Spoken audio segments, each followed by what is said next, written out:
안녕하십니까.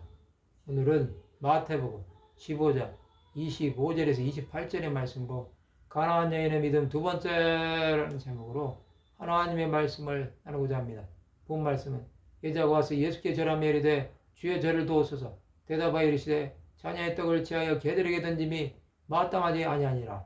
여자가 이르되 주여 올소이다마는 개들도 제 주인의 상에서 떨어지는 부스러기를 먹나이다 하니 이에 예수께서 대답하여 이르시되 여자여 내 믿음이 크도다. 내 소원대로 되리라 하시니 그때로부터 그의 딸이 나으니라. 가나안 여인은 예수께 와서 절합니다. 그는 예수께 간구합니다. 그러나 예수께서는 냉정하게 대하십니다.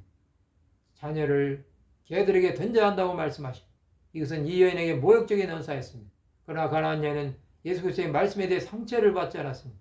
그는 개들도 부스러기를 먹는다고 말하며 그 말씀은 제발 살려달라는 것입니다. 여인은 딸의 구원을 위해 모든 것을 버린 것입니다. 예수께서는 여인에게 내 믿음이 크도다 하고 칭찬하셨습니다. 예수께서는 내 소원대로 되리라 하고 하셨습니다. 이 여인은 주 예수 그리스도에게 감동을 준 것입니다. 그때로부터 그의 딸이 낫게 되었습니다.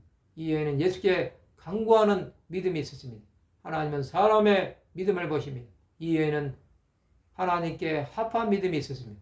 예수 앞에 나오는 자는 이런 믿음이 있어야 합니다. 이방인이었지만 예수를 믿는 것을 끝까지 믿었습니다. 예수를 믿는 것은 이처럼 구원을 받았을 때 사명을 가지고 복음을 전해야 합니다. 이 여인은 예수께 감사하고 떠났을 것입니다. 그러나 하나님의 뜻을 구함으로 딸이 귀신에게서 자유한 것입니다. 그가 만약에 예수 그리스도의 말씀을 듣고 포기하였다면 딸이 고침도 받지 못하고 구원도 받지 못했을 것입니다. 끝까지 매달리는 믿음은 하나님의 뜻을 이루는 것입니다. 예수는 이방 여인의 구원을 위해서 그 땅에 가신 것입니다. 가나안 여인은 딸이 고침을 받은 이후에는 그 땅의 구원을 위해 헌신했을 것입니다.